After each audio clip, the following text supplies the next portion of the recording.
All right. Hello and welcome to the very first new edition of our rebranded Tippy Lunch and Learn webinars. Practical insights from the University of Iowa's Tippy College of Business, served over lunch and ready to use right away.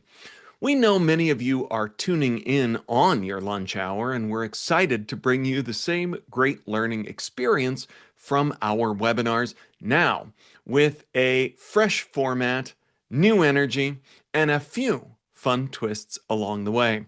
Speaking of which, October is National Pizza Month. So we want to highlight a Tippy alum making an impact in the world of pizza. Lee Hodson, who earned his BBA in 1998, is VP of Operations at Miracapo Pizza Company in Elk Grove, Illinois. Miracapo, whose name comes from two Italian words, mirato, meaning focused, and capo, meaning leader, helps retailers and national brands craft innovative pizza for grocery, private label, and convenience store customers, reaching millions across the country. Variety and innovation are at the heart of what they do. Check out Miracapo online to see their products and learn more about this alumni-led company. We'd love to hear your favorite spots with a Tippy connection. Feel free to drop them into the chat, and we may feature them on a future Lunch and Learn to celebrate our alumni in the food world. Now, before we dive into today's conversation, here's what's next up on the Tippy Lunch and Learn menu. The future of AI, ethics, insights, and real-world impact. This special session here in November marks the culmination of our season-long exploration of artificial intelligence on the Tippy Leads podcast. Tippy experts Pat Johans, Emily Campion, and Patrick Fan will bring their podcast insights to life as they explore how AI is reshaping work, hiring, and decision-making. Drawing on Pat's new book on responsible AI, Emily's research on AI in personnel and management, and Patrick's presidential lecture, they'll share practical strategies for using AI ethically and effectively. Tune in to their Tippy Leads podcast episodes as they drop, and join us at noon on Tuesday, November 18th for this engaging, lively Lunch and Learn. We'll drop the link for this into the chat shortly. And if there's a topic you'd like to see served up by our Tippy faculty in the future, let us know, again, in the chat. We love hearing your ideas. Today's session is being recorded and will be available on Tippy's alumni and lifelong learning pages, as well as on our YouTube channel. Past webinars are also free and open to the public, so feel free to share those as well. Now, let's dive into today's main course, Catching Cheats, Spotting Corporate Fraud in Plain Sight. From insider trading to Ponzi schemes, business fraud is nothing new. But today's cheaters leave digital fingerprints that can help us catch them in the act. Today, we're going to hear from Tippy Finance Professor and Department Chair Eric Lee, who will share insights from his new book. Also on screen, Catching Cheats, Everyday Forensics to Unmask Business Fraud. Drawing on cases from Martha Stewart to Bernie Madoff, Eric will unpack how fraudsters operate, why their schemes persist, and how data and even ordinary observers can help expose deception. You're going to leave with some surprising stories, a few forensic tricks of the trade, and a sharper eye for spotting fraud in the business world. We'll have time for questions at the end. Submit yours using the Q&A button right down there in the menu bar, and feel free to share your thoughts in the chat as well. Now, let's get started. Take it away, Eric. Well, thank you, Nick. That was quite an introduction and high expectations for me. So basically, my presentation today is based on a new book that I have. It's called Catching Cheats, and it was available on October 7th. And for those of you who don't want to read these days, I can tell you that just as of today, it was also available on Audible at a very happy price of $10 or so, a little less if you remember. And it's a 5.5 hour listen, so it's a pretty short one. I was constrained with this book. I was allowed to only have 47,000 words and no more than 30 pictures. Start up with close to 100,000 words, so that was a tough job. I'm going to keep this presentation also short because today Nick constrained me to about 30 minutes. So it's going to be a light, easy walk through some nice examples and some pictures. First of all, I'm going to bring you back in time to, let's see if I can get everything up and going here.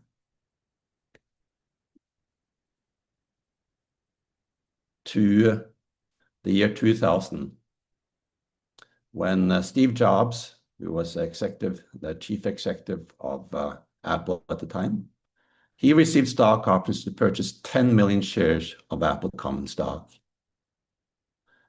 And also stated in that announcement that the options were granted a week ago at the then market price.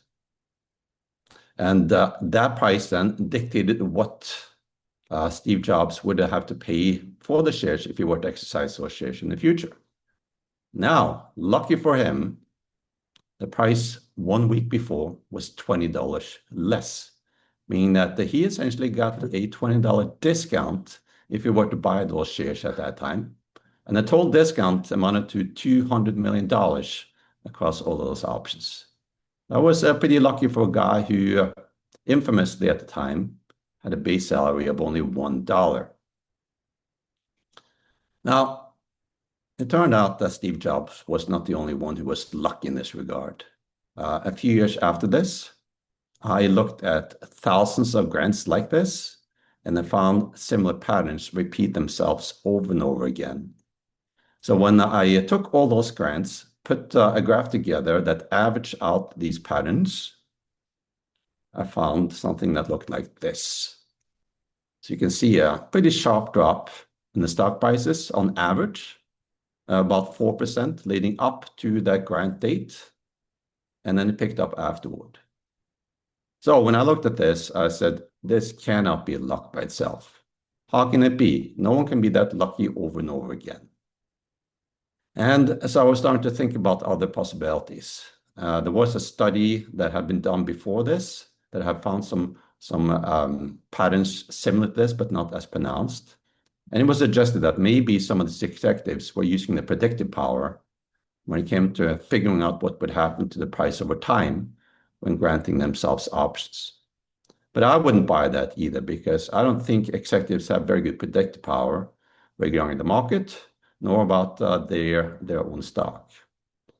So basically equipped with this graph and a lot of other evidence that I accumulated, I concluded something much simpler, namely that executives, they were looking back into the past. They found a day with a particularly low price and then deemed that to be the official grant date. And in the old system, when you didn't have to report these grants for a while thereafter, that was very, very possible. Incredibly simple and super powerful. So at the time, the SEC was also looking into some similar questions, more using this idea that these executives have some predictive power in some cases. I saw an article in the Wall Street Journal about that. I contacted the SEC and I said to them that I don't think it's what you think it is. I think it's much simpler and much more powerful than that. They actually got interested. It's not always the case that the SEC pays attention to what we're doing in academia, but in this case, they got very interested. They asked me to supply them some data, and I sent them some data, and then they started their own investigations. So they investigated this for quite a while. The first investigation came to the surface of the media about a half a year thereafter. The Wall Street Journal picked that up and wrote about it. At that time, I contacted the Wall Street Journal, And I said to them essentially the same thing as I said to the SEC, which was that there's a whole lot more here. So the Wall Street Journal got interested, and the journalist there, the main journalist, Mark Meermount, he first wrote up a piece on academic evidence in this arena. And then he came back to me and he said, I want to follow up more on this. So I handed over some data to the Wall Street Journal as well.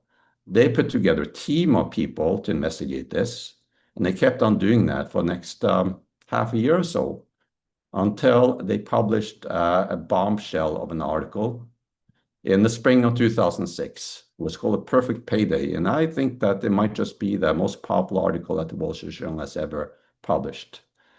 It outed several executives. A couple of executives who were outed in that article were Bill McGuire of United Health. He is a guy who essentially built United Health to this enormous health insurance company up there in Minneapolis. Of course, we know United Health has been in the spotlight for other reasons in the last couple of years. Bill McGuire, he had accumulated $1.8 billion worth of options at the time. Turned out that a lot of it was backdated, so he had to pay back more than $500 million to the company. He was eventually also fired from the company. Kobe Alexander was another guy. After the Wall Street Journal article, he got nervous. He wired money overseas and took off, first to Israel, and then he went down to Namibia, where he knew he wouldn't be extradited to the United States. So those are just a couple of more interesting stories from this story. But I'll tell you, there were a whole lot of other stories. So Wall Street Journal worked nonstop on this, essentially, at least that team, for the next year, digging up story after story. And more executives got implicated until at least 70 of them were fired. And there were countless lawsuits and so on. Many never saw the light of day because negotiations happened in the background. The Wall Street Journal itself got a pretty handy payoff as well. They won the Pulitzer Prize for Public Service. That's the only time that it has won that. And it's the only Pulitzer Prize that comes with a gold medal. So this is essentially the book, and that what I do throughout the book is that I combined forensic evidence or data patterns, data combined with statistics and graphs, and I blend in stories, anecdotes, and illustrations. And I know that Nick loves this because he's got his own story lab, which is all about this, making these stories more powerful with anecdotes and illustrations. So that's essentially what I'm trying to do here, to reach a large audience. Regarding the tools that I use, I condense it down to two simple tools. You might read some of these academic articles and they look pretty fancy and intimidating, but it really only comes down to some simple methods. And the two methods that are outlined in the book is one, benchmark, and I'll get to the other one in a few slides. So benchmarking is simple. We use benchmarking all the time. It's certainly used a lot in the investments world, where we benchmark performance against other funds and so on. This example that I use here is from 1988. I think it's a fun example. Florence Griffith Joyner back then ran in the Olympic trials in Indianapolis, and she ran a time of 10:49 in the 100-meter dash. Incredibly fast, incredibly fast. You can look up the old YouTube video on this and you'll see. But we need some benchmarks to see how fast that is. So a few benchmarks that I dug up here were, well, the prior world record was 10:76. That was set by Evelyn Ashford. So obviously 10:49, much faster than that. And it's remarkable to have such an improvement in the world record on the 100-meter dash. In fact, FloJo's record is still the world record to this day, despite all kinds of improvements in equipment and training methods. The second place in that race, if you look up the video, came in at 10:88, also a super time. FloJo's prior personal best was 10:89. So relative to all these benchmarks, there's no doubt that this time was super fast. And some people even cried foul. They thought that this is not possible unless there were some illicit drugs involved. Now, this is one example, one observation, and with one observation, it's harder to conclude anything. So I wouldn't conclude anything on this observation alone. Had it been the case that maybe all of the athletes from the same club improved their times at the same time, then maybe I would be more willing to make a conclusion that something had happened in the background. Let me move on to another example. Oh, I should tell you also, I'm actually out in San Francisco at this time. You can see that in my background here, right? So had I been in my office, I would have put up some various props. But in lieu of that, I have at least a picture of one of the props I have in my office. This is an action figure that I got for Christmas last year of Flojo. I think it was picked up in the old Capitol Mall, where you can pick up some old antique gifts here and there, old toys.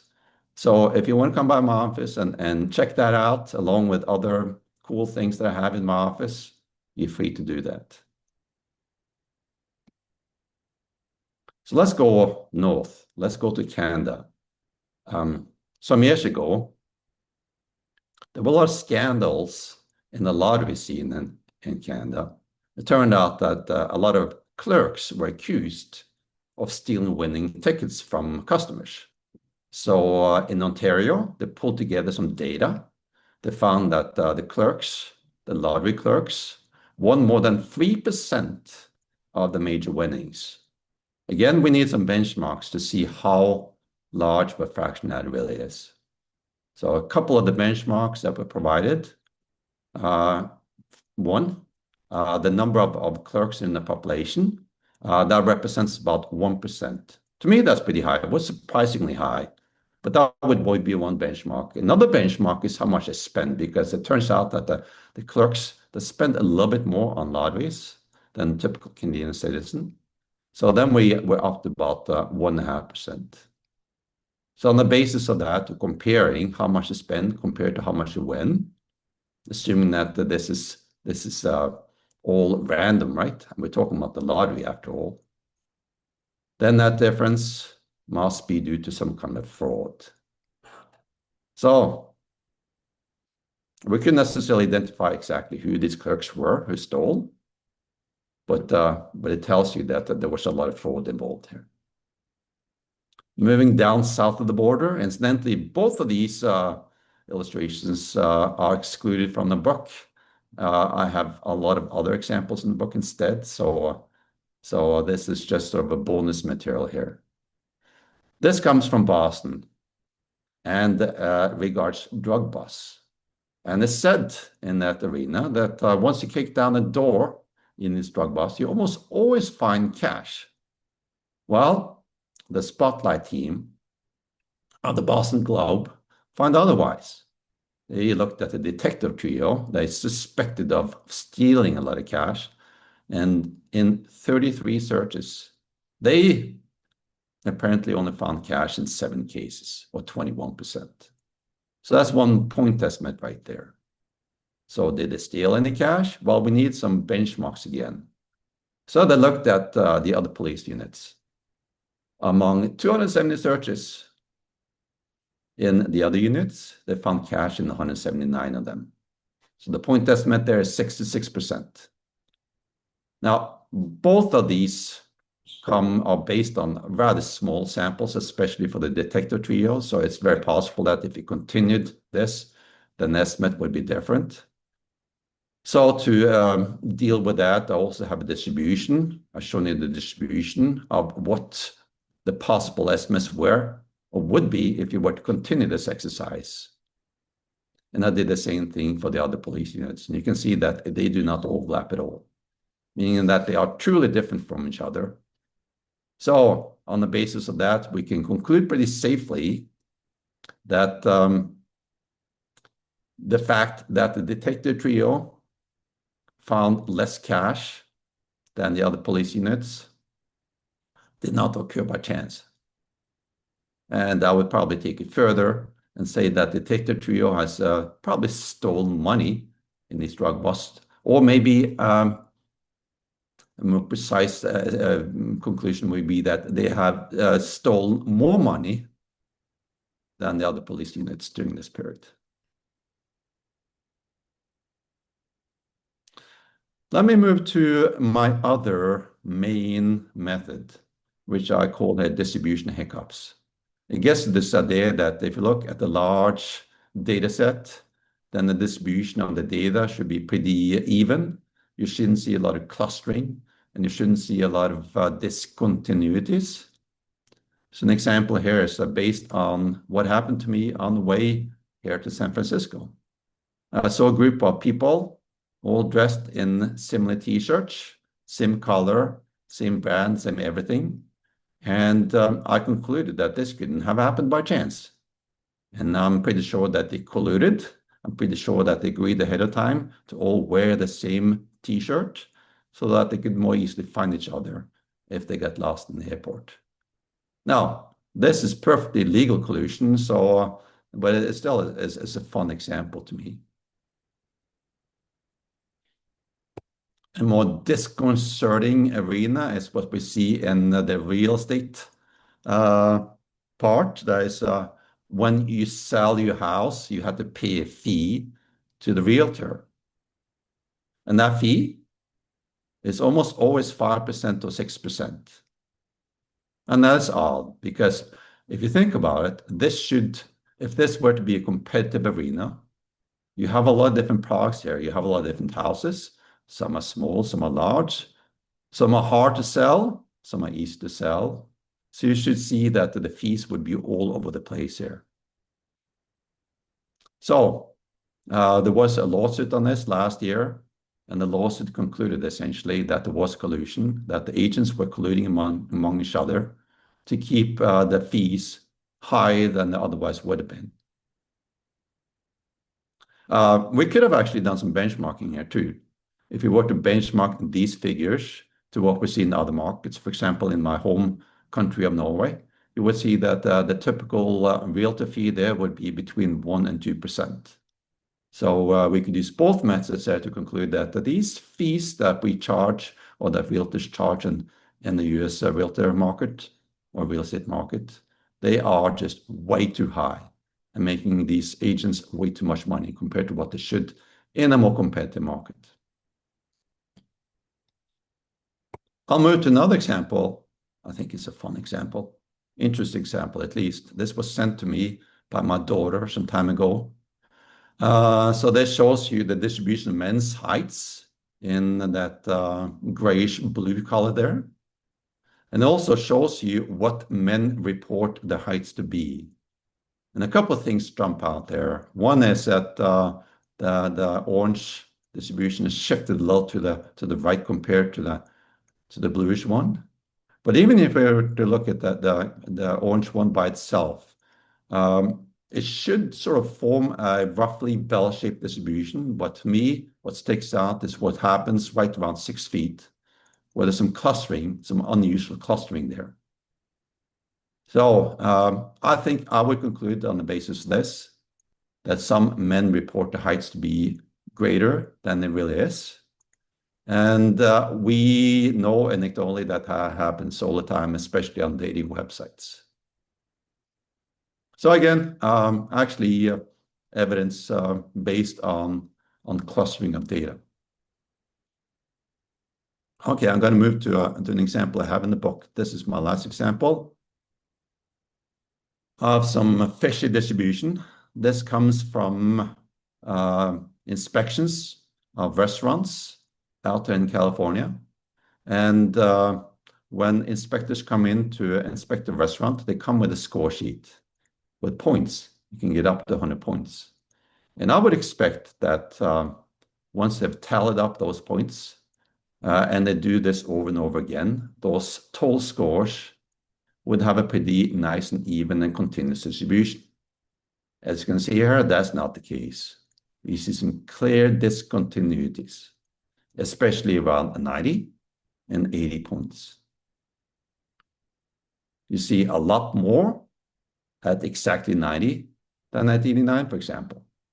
So what I'm guessing is happening here is that maybe the first score came out to be 88 or 89, then maybe there's some kind of negotiation taking place, maybe a plain old bribe, so that the restaurant gets 90 instead of 89 or 89, because that is what it takes to get an A to put in the window of the restaurant.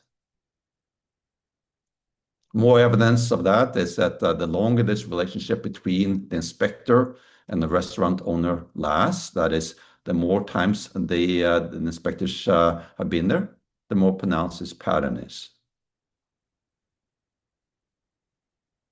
So now you know my basic two methods, so we'll see if we can use those two methods in a different setting. I've called that setting salami slicing.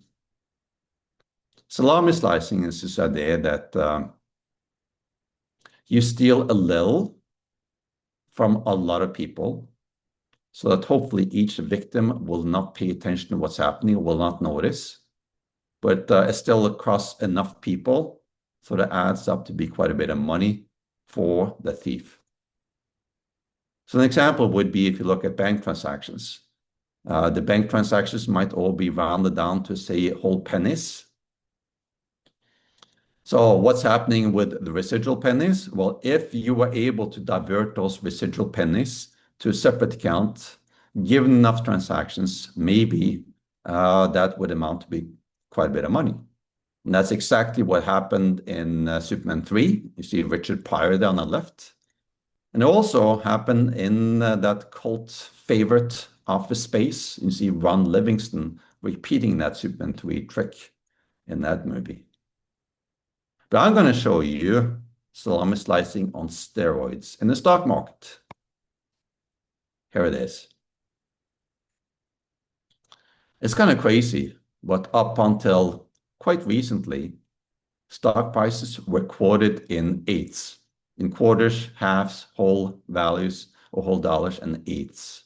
So that stems from further back when we had coins, silver dollars and so on. And if you were to pay a fraction of a silver dollar, you would simply cut it in half, or quarters, or eighths, like these pizza wedges there.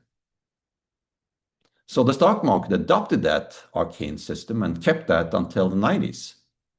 A couple of research came along, gathered all that data, and looked at these quarter quotes and these eighth quotes, and they discovered, to their amazement, that a lot of these eighth quotes were missing. So what's the implication? Well,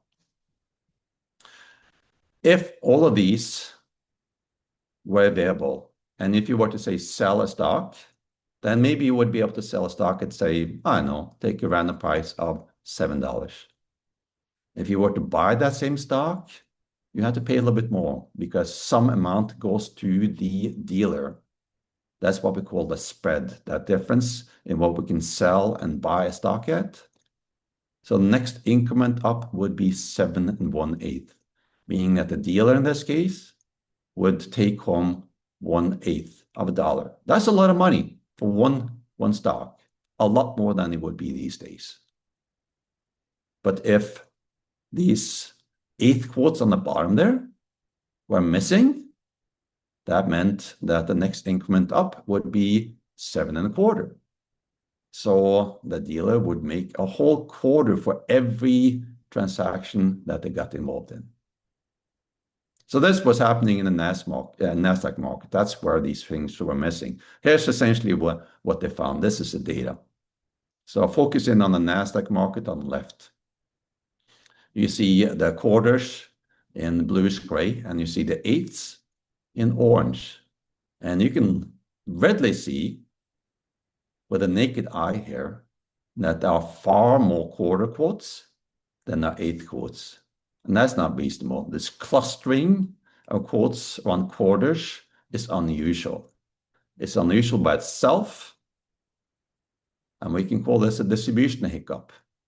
It's also unusual when compared to what we see in the other markets. That is, when we do some benchmarking to the NYSE and AMX here, where we don't see the same type of clustering. So we've used both methods there to essentially prove that something fishy is going on with these quotes. If you focus in on Apple, we talked about Apple with Steve Jobs earlier. It's even crazier. We see that for Apple, 98% of the quotes were in quarters or halves or whole dollars. And only 2% of them were in eighths.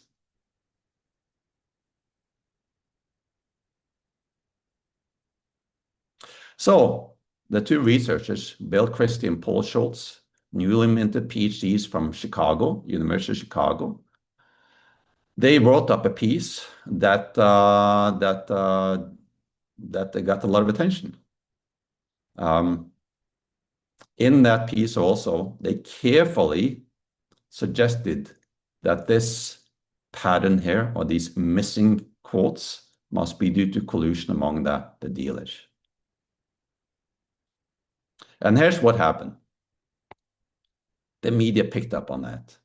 It's not often that the media picks up the academic studies, but in this case, they did.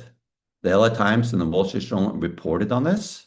So back in May of 1994, and you can see what happened to these Apple quotes that we just had a slide for. So prior to that, the odd eighth quotes and the corresponding 1/8 spreads were barely visible. But right after the LA Times and the Wall Street Journal report on this, they appeared. So it seemed to have startled that crowd of dealers. They got nervous and they start to use these 1/8 spreads again. So more evidence. In this case, it's benchmarking, right? We benchmark what happened after to what was happening before. So voila, they had another study. So that was a separate study. So they had two studies, and they both actually got published in the same version of the Journal of Finance. It doesn't mean, though, that everyone in academia agreed with the conclusion. In fact, the advisor at the University of Chicago, Merton Miller, who won the Nobel Prize a few years before that for the M&M theorems that a lot of guys probably have encountered in the introductory finance classes, he did not agree. And neither did his co-author, Sanford Grossman. They had some other studies before that where they speculated that other things were happening. So this led to a conference down at the Vanderbilt. It was an incredibly contentious conference. It was so contentious that there were some journalists present, and they labeled that conference WrestleMania. So here I have essentially pictured what I consider to be the first WrestleMania in academia. And this is how I think about it here, with these academians fighting it out in the ring. And I also imagine that around the ring, you have all these lawyers pushing for their potential expert witnesses and jockeying essentially for position in the inevitable court cases that would follow. So in the corners here, we have Bill Christie, top left, who actually didn't want to be part of this and did serve as an expert witness. You have Paul Schultz. Lower left, you have Merton Miller. And upper right, then you have Sanford Grossman. Lower right, who ended up going to the hedge fund industry not that long thereafter.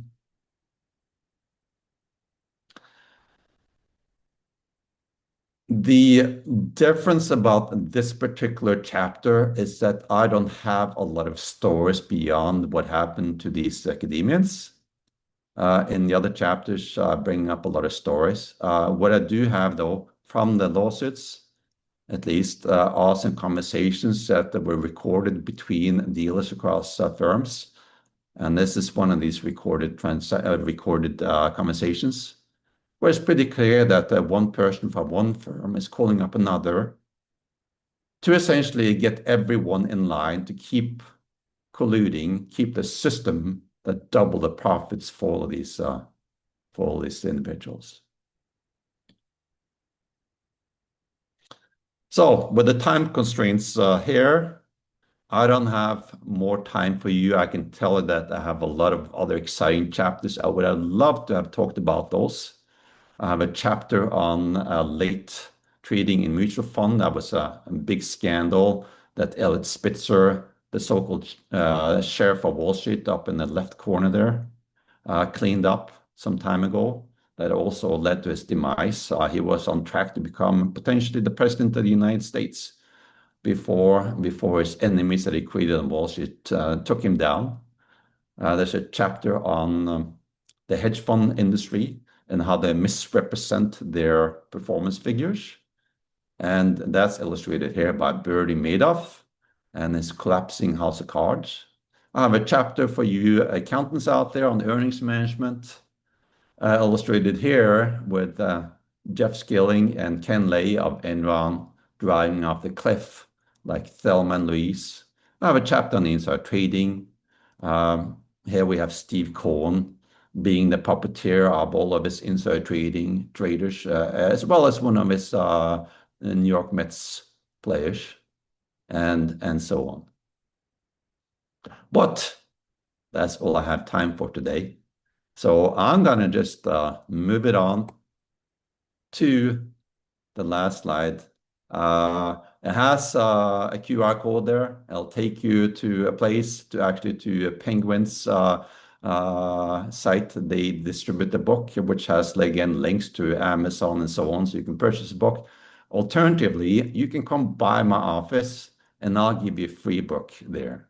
So that's incentive there to come and chat and maybe even check out that action figure of Flojo and other things. Awesome. Thanks so much, Eric. Great insights, examples, and stories, with a reference to stories and Story Lab and Superman 3. I'm just in my happy place. And as you started talking about salami slicing, I'm like, is that the Superman 3 thing? Is he going to talk about? So Yeah. yes, yes, yes. Now it's time to bring your questions to the table. Drop them into the Q&A feature. That's the question mark icon down there.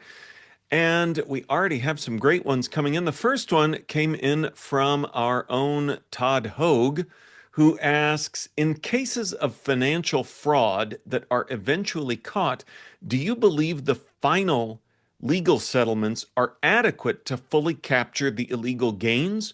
Or does crime still pay for those who are caught?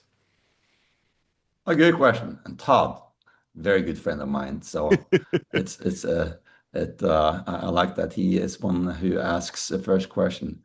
I think two parts to this. One is the size of the punishment, and I think that in a lot of these cases that I covered, for example, in the case of the salami slicing on Wall Street, the penalties were far lower than I think what these dealers were allowed to go with. So that's one part of it. So the punishment didn't correspond to the amounts that were stolen. But the second part, which probably is equally important, is the chance of them being caught in the first place. And I think in so many of these cases, these people walk away free. We saw that with the backdating thing. I did tell you that more than 70 executives were fired. I can tell you, though, that there were probably, our estimates was that thousands of companies, literally thousands of companies, and that means even more executives and directors were involved in that. So that tells you that even though some of these shenanigans came to the surface, the chance of actually being caught were small. And in most of these cases, if they got the slap on the hand, that was about it. Steve Jobs, for example, who was famously a control freak, he pleaded ignorance. He had no idea about this 200 million gain that he experienced. He said that this must have been someone else, and they fired some lawyers instead inside of Apple. So yeah, there are nice tactics out there to divert attention to someone else and find some other scapegoat. So in short, yes, if you're thinking about purely from sort of an expectation point of view, white collar crime pays. It doesn't mean that you should engage in it. I certainly would never encourage any of my students to do it. I think it's more than just money. I think it's about your soul, your principles, your integrity, who we are as people, who we are as Iowans. And I think that matters more. And maybe that will hold us in place. I hope so. So we've got another related question as we talk about all this from another friend that I know locally, Carol Bonesack. She asks, "Do you have an estimate of how many fraud cases go unreported?" No, no, I have no estimate. And I think I don't think that would be possible. For example, in the case of backdating, no one knew for a while, at least in the general public, people didn't know about it for many, many years. And it took some time before anyone even bothered to try to estimate the number. So first you sort of had to identify that some fraud is taking place, and with some data, you might be able to get some sense for how widespread it is. But we don't even know what frauds are taking place out there. So without knowing that, we can't estimate it, right?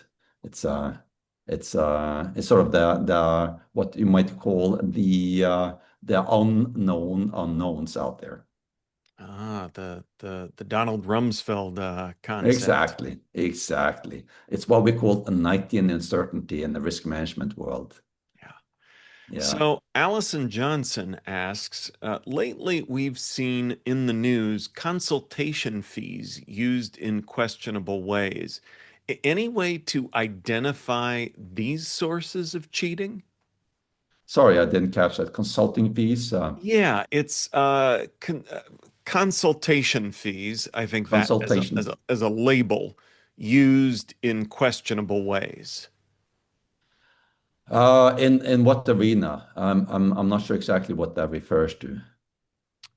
Allison, if you would write a follow-up, I would be glad to ask, but I'm limited by what's over here. So we'll hold for Allison to do that Yeah. and jump over to Zachary Menon, who asks, "I'm a leader in supply chain, and I'd love to hear some high-level strategies on mitigating fraud throughout supply bases.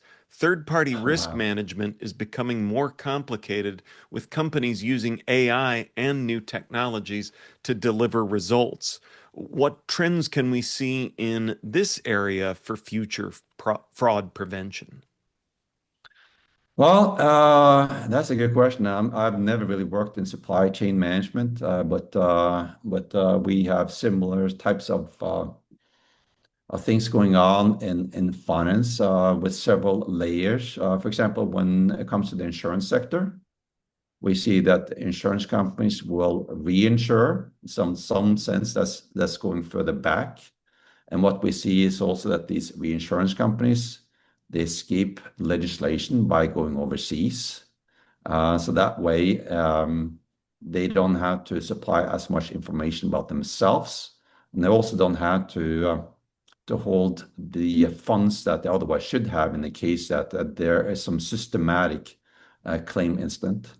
I think when it comes to all these things, it's about a disclosure, and I suppose that if the regulators will not enforce some disclosure on some of these players, especially overseas, then I suppose that the only way to do it is to say that I'm not going to engage in business with people unless they are more forthright about the situation. Um, we see a lot of Chinese companies coming into the US market these days. It's a little bit on the side, but they go to markets like the Nasdaq. They issue shares in these public offerings, but they don't disclose with the same level of accuracy, and they are also not um, requested or asked to supply information about insider trading in those firms. they exempt from that, which is amazing to me. And as a result, we've seen that a lot of those firms have performed very poorly, and a lot of investors have burnt themselves. So I would say, in general, we need better disclosure, and to the extent that you can somehow force that on your suppliers, that should probably help. But again, the caveat here is that the supply chain management, not my expertise. We have a whole department at Iowa, right? With people who know this better than I do. So, got a good clarification from Allison, and I feel like there's a big news story that I'm missing out that had consultation fees in it. And the reference point was the former Des Moines superintendent, among the array of many things with that situation. There were also revealed that he was paid consultant fees through an outside firm while also, I believe, serving as superintendent. So I think that's the context of the question. Any ways in vetting consultation fees that someone might list? Yeah. Well, I think again, it oftentimes comes to disclosure. If you work at the University of Iowa, we have these regular surveys asking faculty whether they have make a lot of money on the side. If so, also whether there might be a conflict. And if there's a conflict, we have a committee at the university level that will try to mitigate that conflict. So over and over again, we see that, especially on the medical side, there's a lot of people who get consulting fees. And I think what we're most concerned about in the academic world is that that somehow will flavor the research. So that if that happens, then there will be a management plan where we will go in and we will, for example, say that you're not allowed to touch the data. You have to have someone else do that. You have to have some data monitor in place, and so on. So within the university environment, at least, we have pretty good systems in place. What they have out there in other places, I don't know, but I assume that when you work for the state of Iowa in some capacity, that you should disclose any side activities and any consulting fees that you get, both because obviously might affect the number of hours you can put into your day job. And second, more and worse, in my opinion, is that it might affect your behavior in that job. We saw that not too long ago in New York, right, where the whole top administration turned out to be corrupt, where consultant fees were being paid here and there, and there were quid pro quo arrangements in place for that. So whenever you have these fees, there's that concern that corrupt behavior follows. So I'm not sure if that quite deals with what Allison was talking about, but that's sort of my general opinion on that.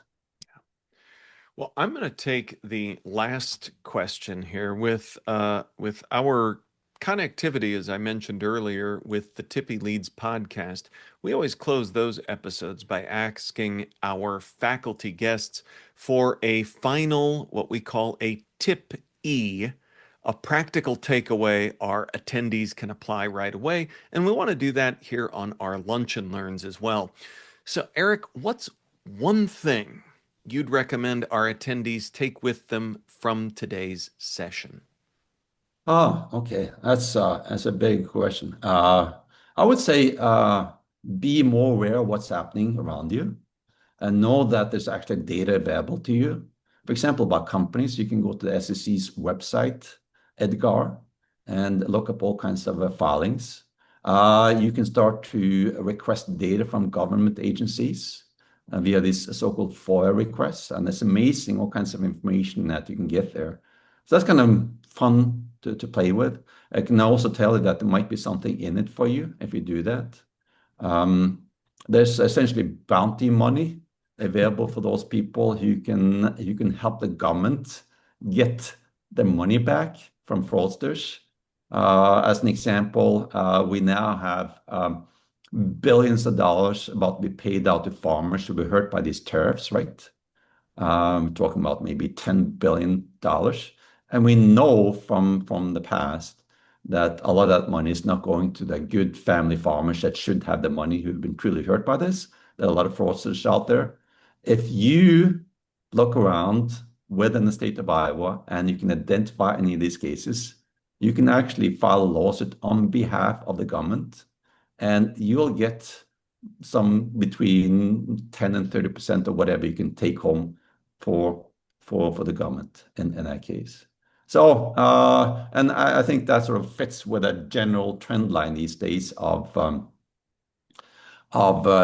true crime enthusiast, except that we're deviating a little from maybe murders to just more other crime areas, white collar crime and so on. And we know here that there's actually money to be made for those people who can help out. Not a bad thing. I love it. Well, you've given us some great stories, an offer to stop by your office for a free book, and if you go to the Indeed. website, maybe there's a bounty in our attendees' future as well. Eric, thanks for an incredible presentation. Now Well, we've thank you for having me. Now, we've had some questions too about things that Eric said, if they have access to things. And remember that this session has been recorded and in a couple of days will be available on the Tippy alumni and lifelong learning pages, as well as our YouTube channel.